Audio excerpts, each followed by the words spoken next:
How are you, our listeners? Make sure I turn my video camcorder on so that we get this up on YouTube. Oh, but welcome to Truth, the radio program designed with you in mind, a program whose sole purpose is to empower you, our listeners, for information. Information leads to knowledge, and knowledge is what? Power. You got it. Knowledge is power. And as always, I want to empower you to take control of your life, those things that impact you, your family, and your community. As always, too, once you go to the website at www.gwen-truth.com, so you can access all of the resource listings that will make you powerful. Go there too, so you can link up with the survey that we still have going. And you know, it's a little timely, isn't it? Because we see a lot of this going on. We see a lot of discourtesy in terms of neighbor to neighbor, which I'm sure has been going on since the beginning of time, but we also see a lot of discourtesy when it comes to professionals and our elected officials, our appointed officials, and then they with citizens and the like. So there is a lot that goes on, and really we'd like to just say enough is enough. It's time to love thy neighbor, and I don't say anymore as thyself, because some people don't love themselves. So I say love your neighbor as God loves you, and he is love, so he loves you very, very much. So please, please, please, let's just share more love and be more positive and more in agreement.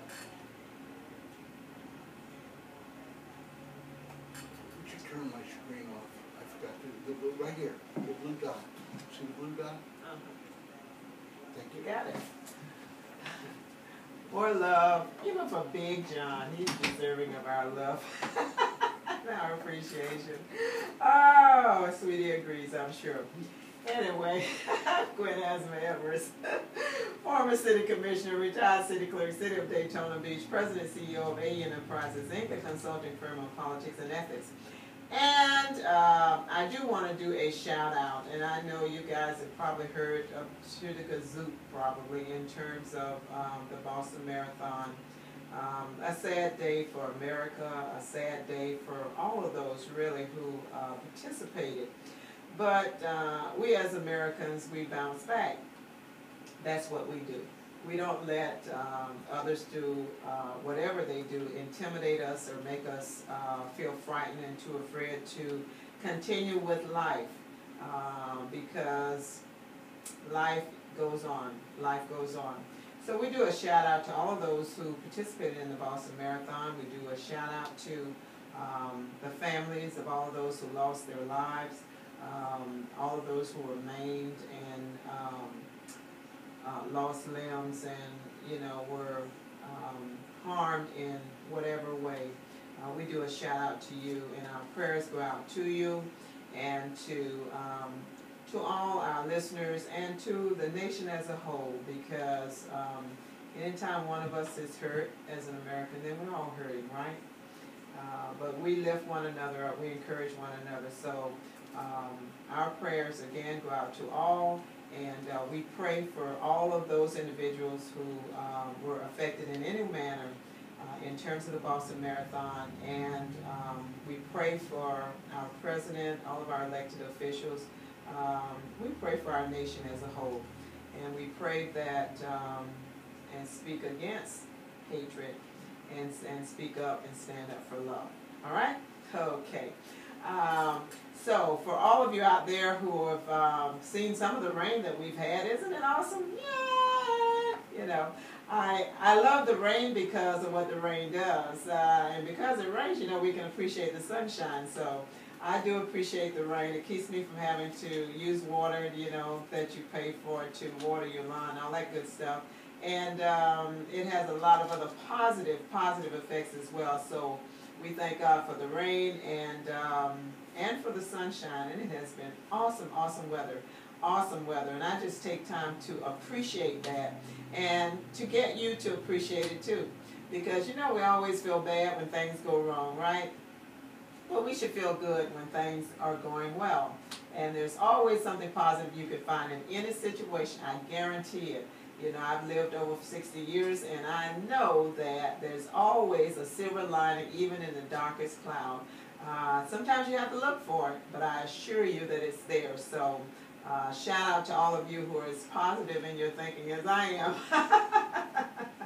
Ah, goodness. I'm sure you can tell, you know, when I laugh, sometimes I laugh a lot, okay? Because laughter actually is a cure for a lot of things, a lot of maladies. People will tell you that, that if you have a good sense of humor, very few people who have a good sense of humor die young. But humor is good, laughter is good, and it's good to laugh. So sometimes when I laugh, I hope you guys will laugh with me, you know. Laugh at me if you must, but laugh with me also, because life really is, when you balance it all out, it is pretty darn good, okay? All right. I have a guest today who has joined us, and she and I are going to talk about the Guardian Ad Litem program. And I know that there are probably many of you who are not familiar with this program. I've had guests on maybe a couple of times before over the 6 or 7 years that I've been on the air to talk about this program, because I'm a big supporter of the program. I'm a believer in the program and the positive impact that it has on families and as such on our communities. But I also am a Guardian Ad Litem. I'm a little inactive right now, but I did do Guardian Ad Litem work for a good 4 years and enjoyed every bit of it. So I have a lady on today who is a volunteer recruiter, and she's going to share with you what is needed and required in terms of volunteer recruiting, and how you can help, what the Guardian Ad Litem program is all about, and how you can help. And I visited with her earlier this week, so I know she's got a lot to share, and I know she's just as passionate about this program as I am. Because I will destroy her last name, I am going to say her first name and hopefully get that right. Lael? Lael, that's right. Lael? Ooh, wow. L-A-E-L. And you know, I have to say this, that when I saw her name, I said, what did I talk about? The movie? Oh, Princess Leia, Star Wars. Right. Princess Leia, Star Wars. So I was trying to get us say that, okay, I will remember it that way. You know, they've got these speakers marked, and I don't think they have them marked sufficiently, because I just got my mic as with the way it should, but then I speak loud enough. So I'm going to make sure that as you speak, Lael, that we're able to not only get you on the videotape, but also get you sufficiently loud enough to be heard on the radio as well. If you would share with them your full name, because I didn't want to destroy your last name. And then let's talk about a little bit about your program, what got you into the Guardian Ad Litem program, because I can relate, and I'm sure there are others that are volunteers out there that can relate as well, and it might inspire some others to do the same. And then let's talk about what Guardian Ad Litem is about, how it's funded, and then what we go through for those who want to volunteer in terms of the training and all that. You remember all of that, right? Just laid it all out there to you. Not at all. Thank you, though. Okay. All right, perfect. Well, my name is Lael Prytherch, and again, no need to remember the last name. Sometimes I forget. You might want to lift that up just a little bit. Super. All right, is that better? Yes. All right, perfect. All right, well, I now work for the Guardian Ad Litem program, but more importantly, I have been a volunteer for a little over 4 years now, and fairly new on the payroll, trying to find recruits for this program that I am extremely passionate about. A brief overview of what the Guardian Ad Litem program is we're a volunteer-based organization that advocates for children that have been removed from home due to allegations of abuse and neglect. When a child is removed, it basically becomes a court case where everybody is represented by lawyers. It goes in front of the judge. And in our court systems right now, the one person who does not have a voice is the child. Mm-hmm. Which to me always seems kind of silly, because they're the whole reason this is happening. So a Guardian Ad Litem volunteer will represent the voice of the child, not only in the courtroom in front of the judge, but also advocate for their best interest in the little things that kind of happen along the way. Our ultimate goal is to try to get them a safe, stable, permanent home as quickly as possible. How we're basically assigned is we're assigned once the child is removed, so we're not part of the actual abuse. It's kind of nice we get to step in after they've been removed and they are in a safe, stable home that's been checked out, whether it's a relative, which is of course a preference because we want to keep that family intact however we can. It could be a non-relative family friend. I think most of us have had aunts and uncles that are maybe not really aunts and uncles, they're just close family friends. Or maybe with a non-relative foster family that is opening up their home to a child that needs a home until their permanent life situation is figured out. A couple things is once they're in that home, we want to make sure they're doing all right. Not only that they're where they are supposed to be, one of our roles as a guardian ad litem is to visit that child at least every 30 days. Make sure they're doing well. We're not going in there as counselors or therapists or lawyers. We're going in there as everyday citizens that are using basically good common sense and seeing how they're doing. I volunteer with elementary age kids. That's just the group that I'm more comfortable with. Some people love the teenagers and more power to them. Some people love the baby cases. I like the elementary school kids probably because they're not taller than me quite yet, and any day now. And when I first meet with them, I say, hey, I'm your guardian ad litem. What I'm here is I'm just going to come visit you at least once a month and see how you're doing. When we're here, it's your time. You want to play a game, we can play a game. You want to kick a ball around, we can kick a ball around. I've had some kids that say, let's go play a video game, in which case it's generally very funny because they totally smear me on video games. That's why they ask for it. Exactly, and they ask each time, like, we do something different.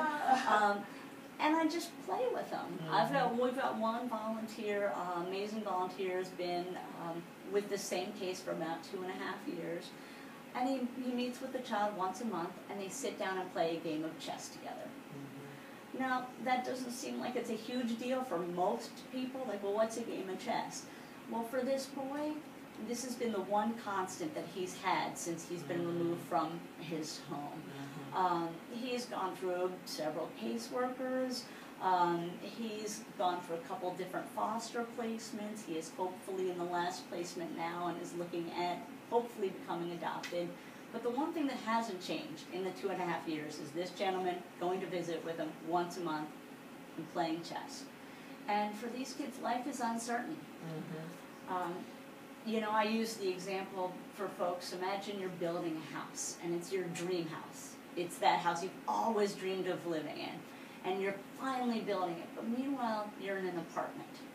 And it's a nice apartment. I mean, it's plenty spacious. It's a nice area. But you never truly unpack your bags. You never hang those pictures on the wall.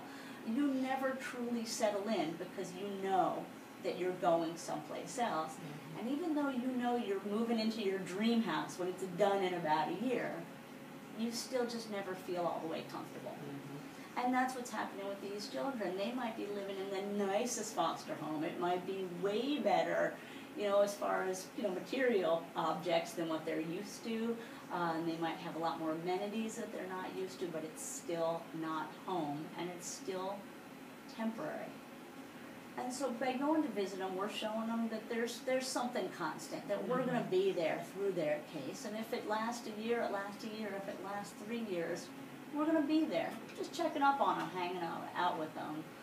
It also makes sure that we can find out they're where they're supposed to be. And I don't know, we were talking about it the other day, the Lael Wilson case down in Miami. A little girl was missing for close to 1.5 years before anybody realized she was gone. Because in this case, the caseworker was falsifying records. They were saying they were visiting. Now, most caseworkers do an amazing job. They're very hard workers that have an incredibly difficult job. But this one was just falsifying records. And so this girl was missing. And at this point, it's presumed dead. She's presumed dead. She's been missing for over 10 years now. Now, had there been a guardian ad litem, on that case. I'm not saying that she would be alive and she would now be 14 years old and be in all the trouble that a 14-year-old girl could be. But she might be. I mean, there's a chance. Or maybe we would have found out sooner yes, that she was missing, and maybe there would be at least legal justice for it, because right now there really hasn't been legal justice. The foster mother is in prison, and likely will be for quite some time, but justice the way it should have been served legally, because nobody knew after 18 months what kind of evidence is there. So those are the dramatic cases. You might have a case where you just visit, but the kid's doing fine, so you just have a fun visit. I've got one case with a little boy, he's going on 3, and sometimes when I'm just having a crummy day, I say, I'm going to go visit him at daycare. And I sit down on the floor and play with a bunch of 2-year-olds, and then I feel better, because I know he's doing well and I've gotten to play for a couple hours. And I think you had said earlier about laughter. It brings us all up. Oh, yes, yes. Actually, I have a friend that lives in Japan, and in Japan they have laughing rooms, where you walk in and it's just a room full of people laughing, and how nice that would be to lift up your spirits. You might go into a case and see that things are a mess, and it really needs somebody advocating for them. Let me give an example. This is a young man, he's 16. He's in middle school. This is his last year for middle school. If he doesn't pass this year, he doesn't get to go to high school. He doesn't get to stay in middle school another year because he's going to be too old. This young man has had trauma after trauma after trauma happen to him. It's just, you hear his story and you're just like, why can't this kid catch a break? But he did catch a break. He got a guardian ad litem. Finally. And I say finally because we do not have volunteers for 100% of the cases. Right now in Volusia County, we're covering around 65% of cases, which is amazing. But 100% of the children deserve to be advocated for. And you said there's a judge on the east side who said that he wanted every child to have a guardian ad litem, right? Yep, and he's assigning us in the Volusia East office out of Daytona Beach. He's assigning us about 10 new cases each week. So we need help. That would be an understatement. We do need help. We need people that can go out there that have that passion for them, and it's everybody. I have a lot of people that come to me and say, well, I don't have experience. I wasn't a teacher. I worked in sales. I was a corporate executive. What you need is compassion. You need empathy for all parties, and a little bit extra time. And we do have a lot of our volunteers are females. It would be nice to have more males out there, almost to, for our young men that are in the system. And you were telling the story of the guardian ad litem who actually was working with this 16-year-old. Finished. It's a great story. It's I mean, there's so many amazing, hopeful stories, and this one is one of my favorite right now. So this boy was failing school. He was in quarter 1, he got 3 Fs and a C. In quarter 2, he got 3 Fs and a D. He's living with his grandmother, who's been through every bit the amount of trauma that this kid has been through as well. She's barely holding it together. And the school, this kid has an education plan in place, but the fact is they've all kind of given up on him. I mean, he's a very troubled kid. Especially when you start making the lower grades and they just, I hate to say it, but that's kind of how they see you as that person who's just going to keep making lower grades. And he doesn't, he has attitude, he doesn't pay attention, he doesn't even try to learn, and they're sick of it. And I understand that, because you're trying to help all these kids, and if this one kid is just not even trying, well, I mean, how long can you try for him?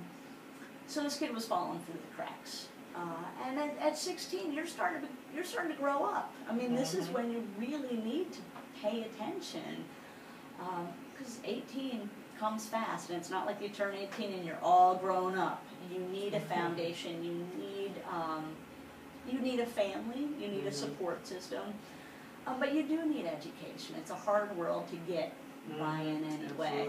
And if you don't even have a middle school education, that's hard. I mean, I talked to somebody the other day that says in some states McDonald's are requiring bachelor's degrees. They really are a great employer who pays top dollar, but so I can see why they would start doing that. And with so many people unemployed, see, that's what it is. It's an employer's market. Yeah, and they can be. So here's this boy falling through the cracks. Nobody's really looking out for him. The people that care about him have kind of given up a little bit. And we have this brand new volunteer, and this gentleman has crazy energy. He has 20 times the amount of energy I have on my most caffeinated day. And so we knew this would be a perfect case for him where he could really dig into it. This is also a gentleman that has a fair amount of free time, so that certainly helped. So we knew that he was perfect for this kid. Well, he just went in, really started talking to that boy, bonded with him. He got everybody from the school together for a meeting, and they're sitting there talking about this kid, about the IEP, and everybody's kind of being more that naysayers. And this young man at this IEP is putting his head down, and he's closing his eyes, and he's getting tired. I mean, he's been there for an hour and a half listening to people talk about him. And they're not even necessarily saying good things about him. And when he does this, one of the teachers said, look, this is what I'm talking about. He acts tired, he acts bored, he just doesn't pay attention. He's probably tired and bored. Yeah, I would be too. And so the volunteer was there with one of our staff people who, at that point, kind of reminded these teachers and these school employees of exactly what this boy had gone through, and kind of said, you know, hey, if you had all this happen to you as well, would you be going to work 100%, or would you be laying in bed still? Right. And it was kind of a reset button for those staff, and they all kind of jumped into the program then, and they were emailing this guardian ad litem, they were setting up tutoring sessions, this guardian assigned to be a mentor for the boy as well. They, were to get counseling for this boy. Now, this boy was resistant, and fair enough. And he wouldn't go to the counseling unless that volunteer went with him. He wouldn't go to the tutoring unless that volunteer went with him. So that volunteer really kind of held his hand. And walked them through it. The type of things that parents are supposed to do. Parents are supposed to be at that meeting at the school and saying, wait a second, you're not giving my kid a fair break. And for this kid, his parents weren't there to do that. And so this volunteer stepped up and did. And the IEP is the individual education plan that every student is supposed to be given that through the school system. Yeah. Sometimes if you don't know about it, then you need to ask about it and make sure you get it. I'm told that there's a short form that they can do, which is quicker, but you should get the full-blown thing, the IEP. Yeah, because it's your children's future. Yes, absolutely. And so this boy, he was given this guardian ad litem at the end of December. He just got his quarter 3 grades. And his quarter 3 grades, and remember he had first quarter he had 3 F's and a C, second quarter 3 F's and a D. His third quarter grades were 2 C's, 2 B's, and an A. Wow. And that shows, that's incredible, not only that he did that well, but it also shows that he's caring, because the fact is if he's gotten F's the first 2 quarters, that shows he didn't learn anything. But if he was able to get a quarter 3 as a B, he's learned the quarter 3 material, and maybe he did really learn some of that quarter 1 and quarter 2. Our kids are usually smarter than we give them credit for. Exactly. They really are intelligent. And so this boy, the tutoring helped, the mentorship helped, having that all helped. But what really, truly helped was having somebody who believed in him. I think most of us can go back to, and it's generally in high school where you're just going on that us against them, they're the grown-ups, they don't understand, these are my people, my peers. And a lot of us have had a grown-up when we were generally in high school that kind of stood up for us, that made us not kind of feel so alone. And I think most of us can recognize that person, and maybe it was a teacher. It's quite often a teacher. Right, It's normally not your mother or father, because they're your mother and father. You expect them to do these They're things. doing dual roles of encouraging you and also disciplining you. So many times you don't want to hear all the time what they have to say. And even when they're encouraging and everything, I mean, it's like split, because, hey, that's the same person that makes me do this and makes me do that. Well, they tend to listen to us a little bit less. Because, I mean, they've heard it. It's the same voice. Yeah. And maybe that growing up, and for this boy, it's probably that gardening with Lightham, that he's going to look back in 20 years and he's going to say, that's the person that put me on the right path. Right, made a difference in my life. And we do. And that's one of the things that I personally love about being a guardian at Lightham, and also selfishly, but that's okay, is I like to feel that I've made a difference. Yes, and you can in this program. Because I mentioned that I've done it. I did it for really about 4 years, and I can picture each of the children that I was associated with. I've run into them and their families, and in one case it was a foster parent, but I've run into them, over the last couple of years, and they're still doing well, and it's just awesome to see that. It's awesome to see the change in one of the parents as well. And this is rewarding, and this is something that where you make an impact that's not just for the short term, but this is a long term because of the ages of the children. And I've dealt with one that was an infant and on up to the teenage years. And it's just awesome to just have that, be able to not only have the opportunity to have that impact, but to also, it's a great experience really working with these kids, because many of them, some of them are withdrawn, but some are pretty insightful too, and there are just things that they can say, as do all children. But I found it interesting as well. And I've shared this with others, and I'm sure you know this is the case too. And we know that HRS wants to really return the children back to their parents in as many cases as possible. And a lot of the young kids really do love their parents, and they want to be with them. And when they're not, sometimes they blame themselves. And it's just so key and so important to have this guardian ad litem and that foster parent and everyone on board just working together, even the judges working together to make sure that the best interest of that child is looked after. And those who desire to be a volunteer, they need to know there will be a background check, that we have access as a guardian ad litem. Once you're checked out, you go through the training and everything, which I'll have you share, but you have access to all of the information about that child, because you need to have that total picture to be able to not only do what you're able to do and you're supposed to do, responsible to do in being a guardian ad litem, but the judge is looking to you to give some input in terms of what should happen with that child, and you want to have all of that information available to be able to do that, not just in terms of that child, but going to visit where they live and really getting the input from all of those that are having even the smallest piece of impact on the child's life. And it's awesome. It is awesome. It's something that you would enjoy doing. A lot of people that I know that do it enjoy it so very, very much. And you have some people, I will share, and we were talking about some people who have been doing it for years. There are some who do it and they do it for maybe 4 years or 5 years, as I did. You do want to, when you get into it, stay at least long enough to be with that child to complete that whole process. Because as you've said, that guardian ad litem may be the only constant in the life of that child. And kids do need some constant something in their life, something that they can kind of hold on to, that while the rest of the world is falling apart, at least this is something that I can count on being there. And if you're a guardian ad litem, it's great if you can say that you're that piece of the pie, that piece of the puzzle that they can hold on to. Yeah, and that's exactly right. We don't want to be one more person that's in and out of their lives. But even if it's a baby, They might not know if we disappear out of their lives, but also by having all this information, which they do, I mean, you have access to close to everything with this child, which is amazing, and it's also fairly humbling.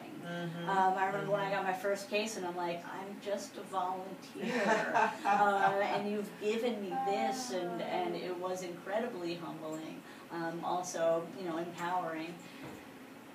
But we also hold the history of a case. I've got a case right now where this child has had a couple of different caseworkers, a couple of different placements, might have one more before it's all said and done. And I hold the history to the case. I remember those stories from the beginning because we know these children. And that's one of the benefits. A lot of people ask me, well, why would you use volunteers for something that's so incredibly big? And the honest truth, other than, you know, saving money, is that they're going to do a better job. If the guardian had let them use paid caseworkers, these caseworkers would have, you know, 30, 40 children that they're looking out for their best interest. And for any of you out there that are parents, how much attention would you pay your kids if you had 40 of them? You just couldn't. I mean, no matter how big your heart is, you just can't do it. So by using volunteers that are fully trained and fully supported, they might have, like you might have a case that has 2 kids, and you're the expert on those 2 kids. You know, just like if you had 2 kids at home, you know, obvious stuff like their names, you know when their birthdays are, you know how they're doing in school, you know how they're sleeping at night, or there are any behavior issues, who's important to them, what their passions are. And because you know that, because you're looking at that smaller picture, you can really be the expert on it. I'll give another example, and this is a case that's got 2 young children. One's 9 and one's 2. It's a brand new case, and in this case, in the beginning, a lot of times the judges want to meet the children. Every judge is different. Some want to see them very often. Some say, just let me see them. And that's another thing we do as guardian ad litem, is to say, you know, is it appropriate for them to be in court? I'm intimidated in court. I'm intimidated standing in front of the judge. And so how does it feel to somebody who's 8 and just doesn't get it? But in this case, the judge wanted to see the kids, to introduce himself to them, because he was going to be working their lives, and I think it's important that judges see them, that there's a little person behind it. It's not just all law, but there's a person behind it. But the mother was incarcerated, and the mother was going to be brought in, and she was going to be brought in handcuffs and shackles and an orange jumpsuit. Now imagine you're a 9-year-old child, and you're in this mysterious courtroom place. You don't know what's going on anyway, and 9's kind of a smart age. Like between 8, 9, and 10 is when kids start kind of getting the things.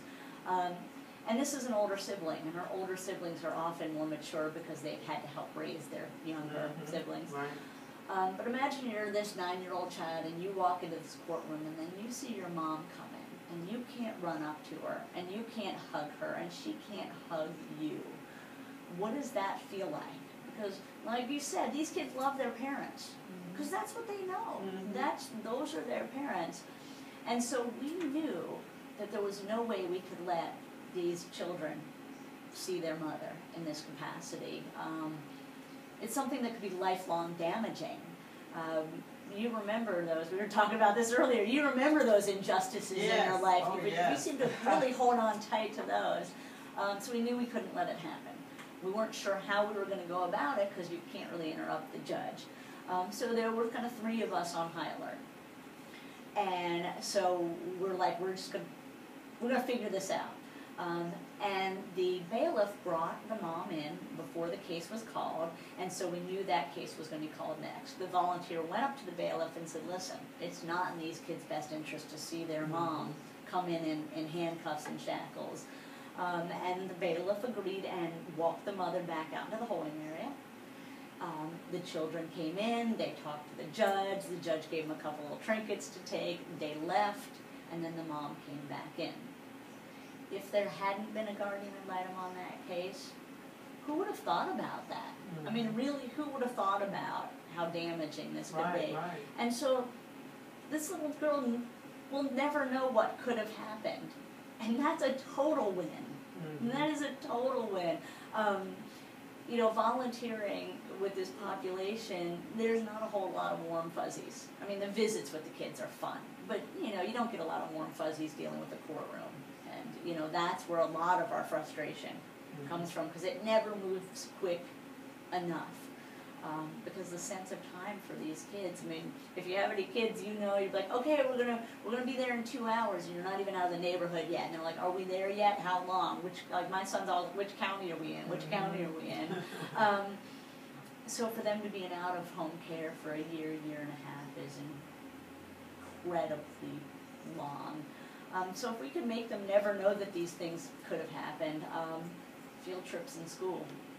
You know, who gets to decide if they get to go on a field trip? You know, most of the time you can just sign a permission slip. But now they have waivers for some things that need to be signed, and that can be a legal document. We've had cases where the mother, who is still the mother, even though the children are not living with her, the mother refused to sign off on any field trips. And it had to be court ordered. The judge had to order this girl to be able to go on field trips. Again, doesn't seem like a big deal from a grown-up's standpoint, Yeah, but for a kid. kid, I mean, I've got an almost 8-year-old son, and I know if he had to sit in the principal's office while the rest of his class went on a field trip, I would never hear the end of it, and that would be, again, one of those things you kind of hold on to. So as guardian ad litems, like I said, we're not professionals, we're everyday people. And this, thank goodness for me, you don't need to have law knowledge. We teach you what you need to know, and if you're like me that pretty much instantly forgets any court-related stuff, we have people that you can ask. And be like, okay, which is this here and now, and we're doing what? Because I don't speak for the child legally. I speak for their best interest.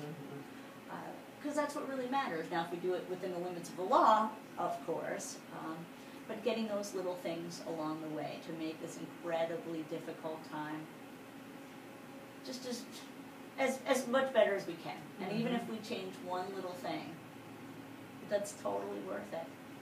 And as I think about the training, and I would suppose it hasn't changed very much, we're told, and so everyone knows, that everything that we see, everything that we do, including the names of the kids, their parents, everybody associated with, that's all confidential information, and you sign your life away that you will never share that information.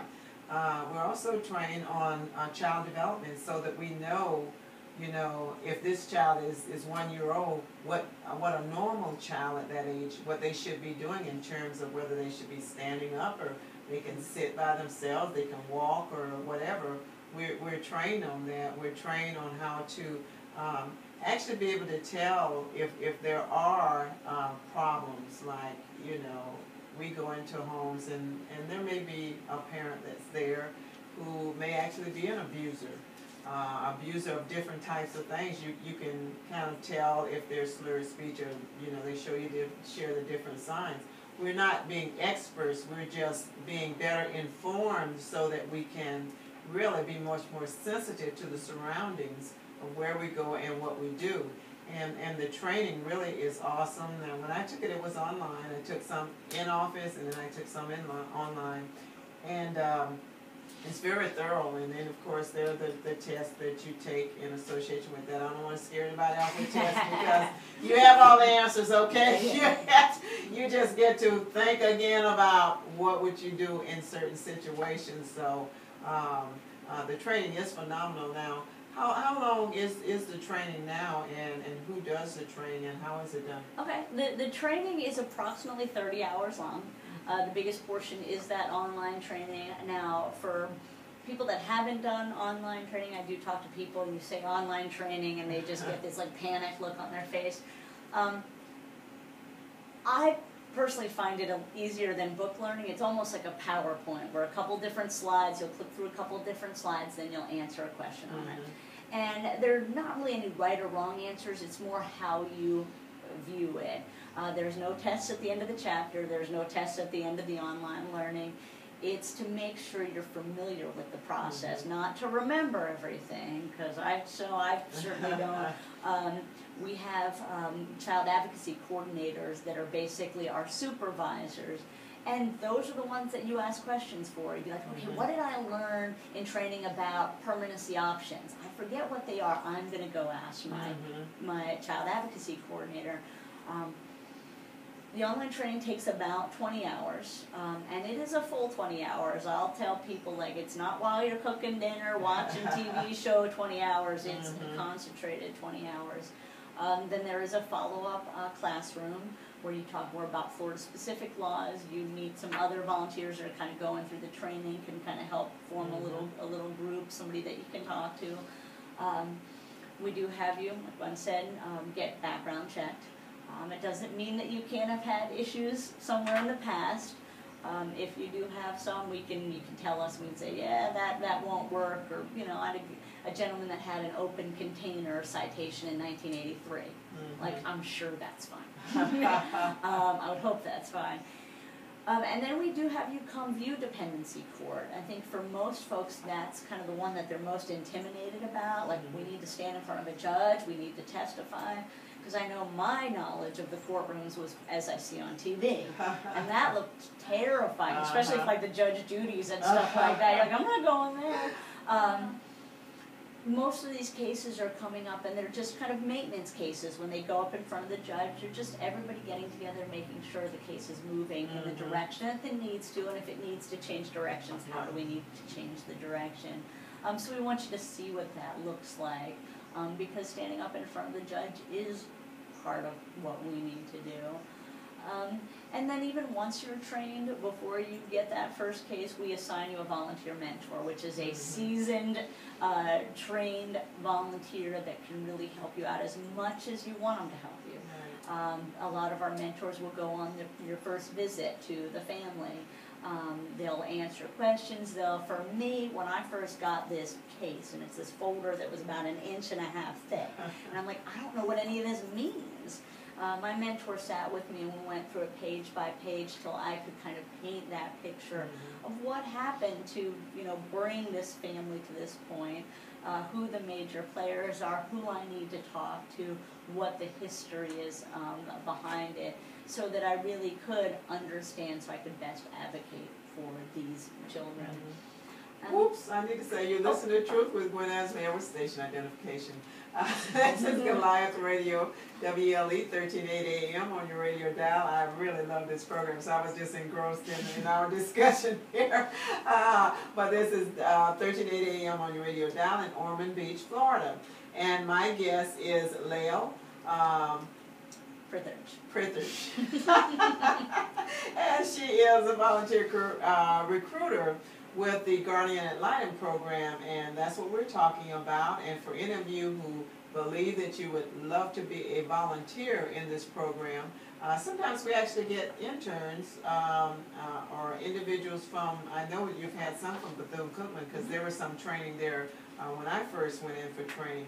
And you have different things that I guess that you would allow them to do, but this is a program that is open to those who have the heart for it, you know, have a heart for children, and as you were saying, that have compassion, as well as you're able to relate to children and, you know, and the family members and others that are there. You know, this is not a gotcha kind of a program, it's a help you kind of a program, because what I can remember too is that especially the first family that I had, these were parents who had quite a few kids. They knew absolutely nothing about parenting skills, and you have subcontractors that actually will work with us and with them, who can provide parenting classes and the like to help meet those needs as well, which I found to be very, very helpful. In fact, one of the ladies that I was saying, the parent that I've run into in the last year, really months, I could tell she has grown so much from the associations that she had and the training programs that she had a chance to participate in. while I was there as a guardian ad litem. And, you know, we don't provide the training, but we make sure that, you know, we recommend things that they need and work with agencies to make sure that those needs are met. And I can say that the Department of Children and Family, the partnership, Community partnership for Partnership children, for CPC. Children.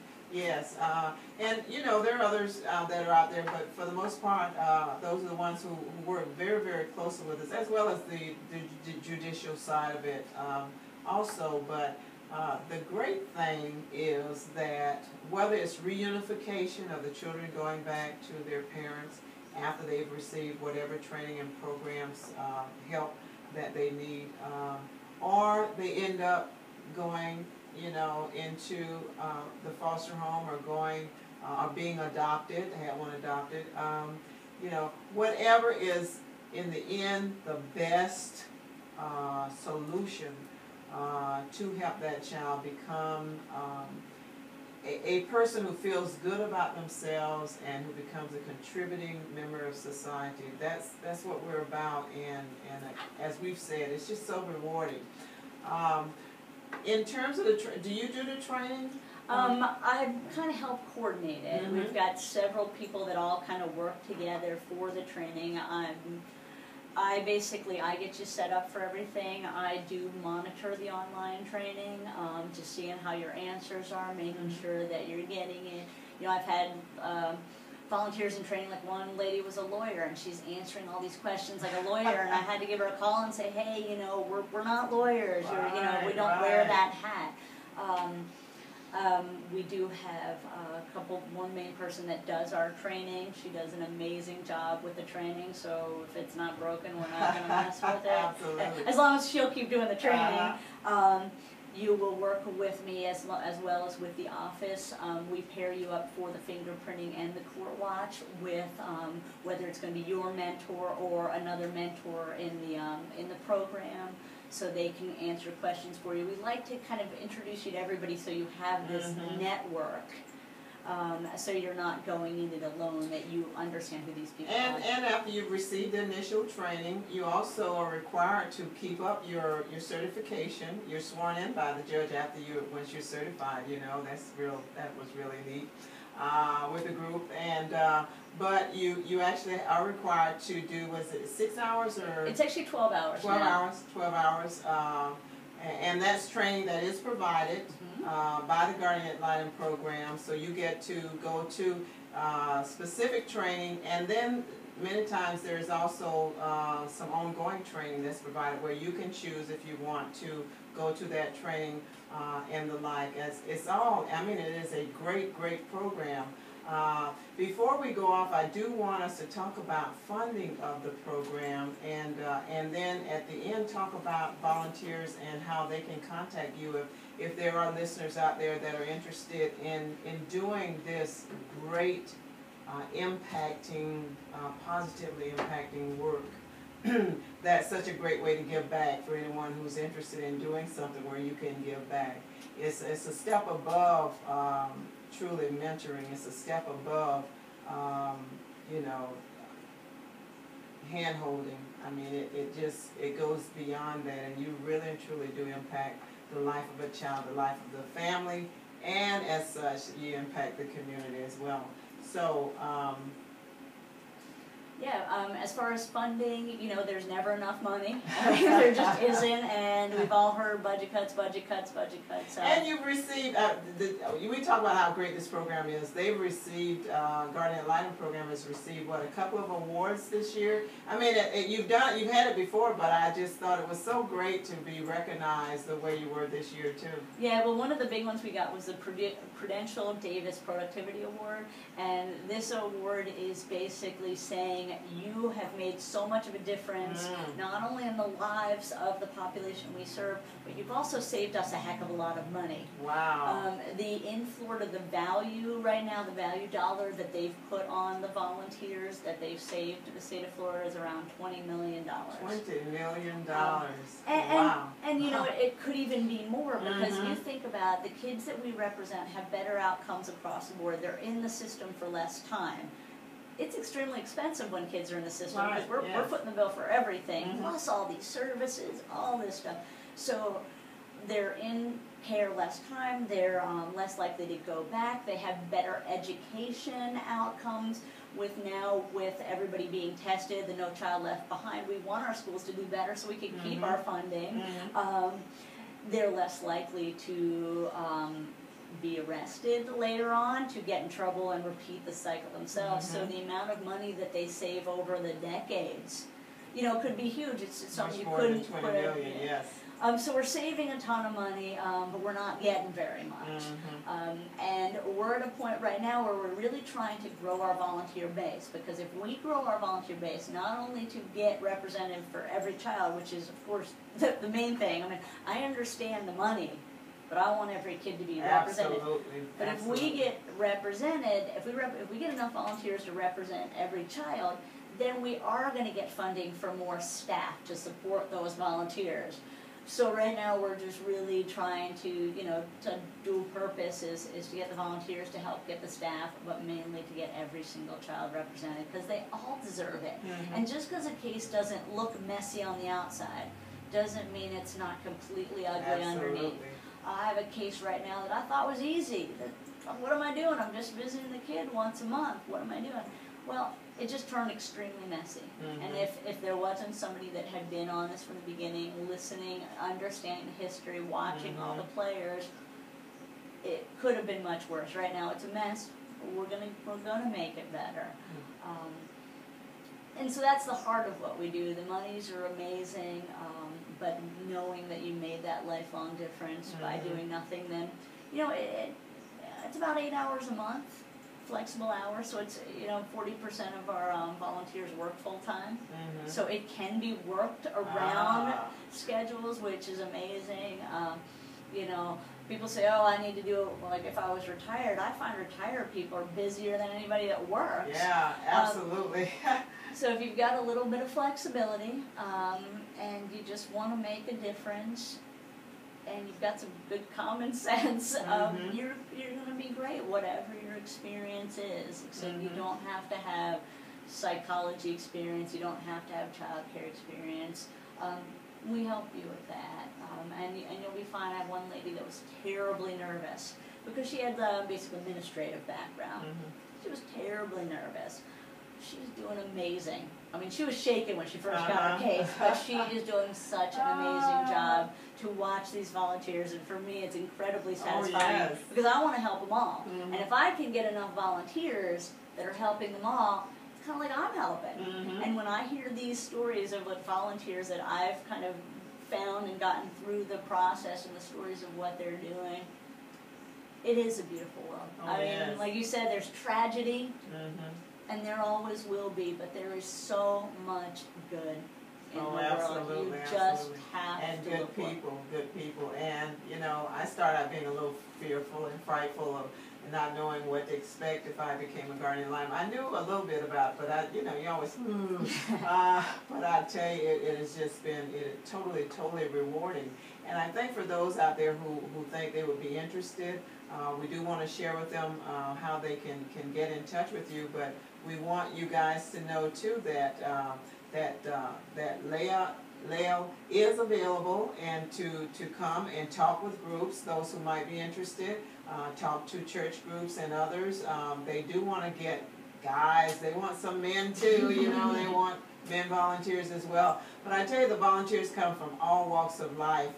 When I went through my training, a former principal of Mainland was there, and she's a guardian ad litem.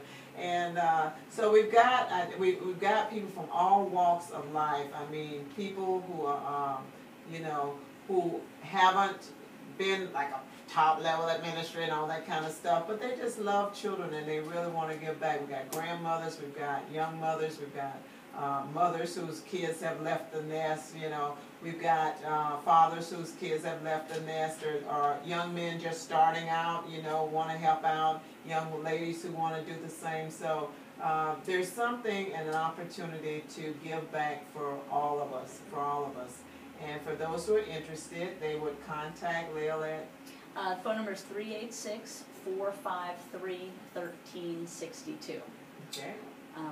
One more time. Okay. It's 386-453-1362. And there's a website too. Yeah, the website is guardianadlitem.org. If you wanted to kind of learn a little bit on your own about it, the website has all sorts of information. If you contact me, I generally set people up for an information session. So if you do have a group or if it's just you, I'll sit down and I'll talk to you about kind of the ins and outs, a lot of stuff that we've talked about already. So just by hearing this, you've got a pretty good education. And make sure that it's something that you know exactly what you're signing up for, because when you make a commitment to this, you're not necessarily just making a commitment to the program, you're making a commitment to the child. Absolutely. And so we want that to be strong, we want that to be successful. Like you said, all walks of life. I have quite a few couples that like to work cases together. They're maybe a little nervous about going out, and having a couple work a case, and we've had even friends that have worked cases together.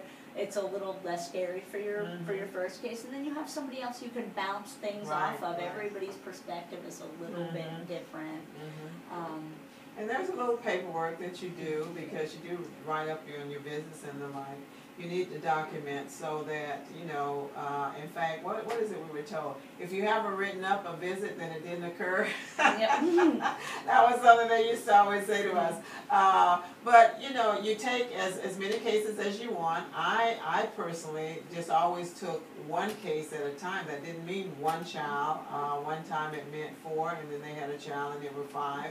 And one time it meant 2, you know, and one time it meant just one young child. So you can sign up for as many cases as you want, as you feel comfortable with. And I was asked too, what age do you feel comfortable with? And I know I didn't want any teenagers. I'm sorry. I had to remember about my kids and teenagers.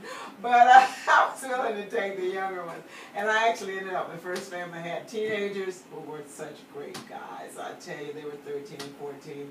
And then it had the young ones who were like, gosh, 1.5 or 2. And then the other was, I think, maybe 4.